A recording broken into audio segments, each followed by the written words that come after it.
दुनिया का सबसे बड़ा जंगल, जाने वाला जंगल कोई और नहीं बल्कि अमेज़न जंगल है और इसका इतिहास कोई 100-200 साल पुराना नहीं है बल्कि आज से करोड़ों साल पुराना है। और इस जंगल में हर एक तीसरे दिन एक नई स्पीशीज की खोज की जाती है और इस जंगल में करीब 50 करोड़ से भी ज्यादा पेड़ पौधे मौजूद हैं और यह एक वजह है जिसकी वजह से अमेज़न को दुनिया का फेफड़ा भी कहा जाता है। और हमारे इस पृथ्वी का 20% ऑक्सीजन सिर्फ इसी जंगल से आता है। लेकिन ऐसा नहीं है कि ये इतना बड़ा जंगल सिर्फ वीरान पड़ा हुआ है, नहीं, इसके अंदर लगभग 20 लाख से भी ज्यादा लोग रहते हैं और इस जंगल के अंदर रहने वाले लोग ऐसे हैं जिनका बाहर की दुनिया से कोई ताल्लुकात नहीं है और इस जंगल के एक बहुत बड़े हिस्से को अभी तक नहीं देखा गया है। इसलिए इस जंगल के अंदर क्या क्या छुपा है इसके बारे में कोई और किसी को भी कोई जानकारी नहीं है। वैसे तो इस जंगल में कई सारी मिस्टीरियस चीजें हैं, मिस्टीरियस घर है, लेकिन आज इस वीडियो में हम आपको इस जंगल से जुड़ी कुछ ऐसी मिस्टीरियस बातें बताएंगे जो कि आज से वैज्ञानिक के लिए एक सिरदर्द बना हुआ है। और दोस्तों, वैसे तो अमेज़न जंगल के अंदर कई सारी मिस्टीरियस चीजें छुपी हुई हैं, लेकिन यह बात 2019 की है जब कुछ साइंटिस्ट अमेज़न जंगल के अंदर रिसर्च करने के लिए आए थे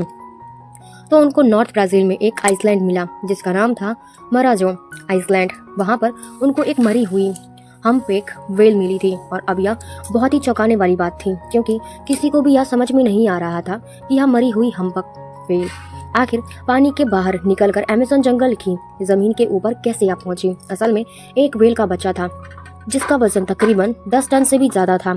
आमतौर पर यह व्हेल सर्दियों के मौसम में अक्टूबर और नवंबर महीनों के बीच में अमेज़न के जंगल में के नजदीक रहकर नदियों में गर्म पानी का एंजॉय करते हैं, लेकिन इसके बाद यह खाने की तलाश करने के लिए साउथ की तरफ अंटार्कटिका के करीब पहुंच जाते हैं। अब इसमें सोचने वाली बात तो यह है कि आखिर यह व्हेल फरवरी के महीने में अमेज़न जंगल में कैसे पहुंच गई।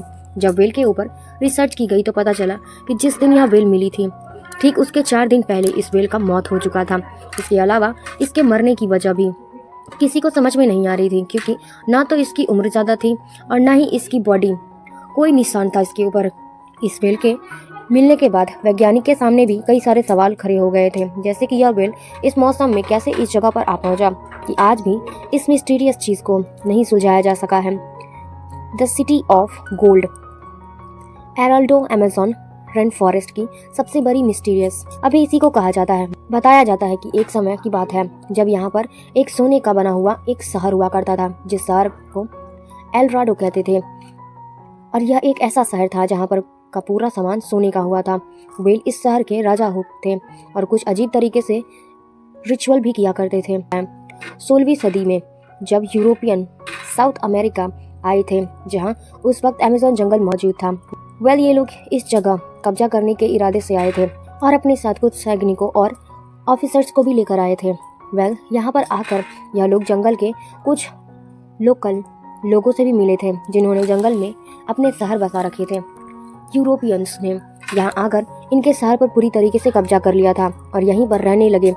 16वीं सदी का समापन होते होते यूरोपियंस को बात पता चल जाती है कि इस जंगल में एक ऐसा भी शहर है जो कि पूरा का पूरा सोने का बना हुआ है। और बस फिर क्या था, यूरोपियंस ने इस शहर को ढूंढने के लिए अपनी जान लगा दी। पूरे अमेज़न जंगल में ढूंढने के बाद इन्हें कई सारे कबीले मिले लेकिन सोने का शहर इनको कभी नहीं मिला। लेकिन इस शहर का तालाब में इनको काफ़ी सारा सोना मिल गया।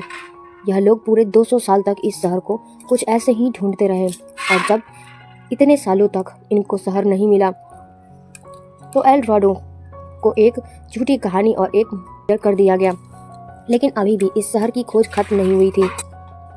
1925 में उन्होंने खोज की थी और इस खोज में फर्सी फोसेट अमेज़न जंगल के बीच में उस शहर की तलाश कर रहे थे और इसी साल इन्हें आखिरी बार कांटेक्ट किया गया था और इसके बाद यह कहाँ गए किसी को कुछ भी पता नहीं है।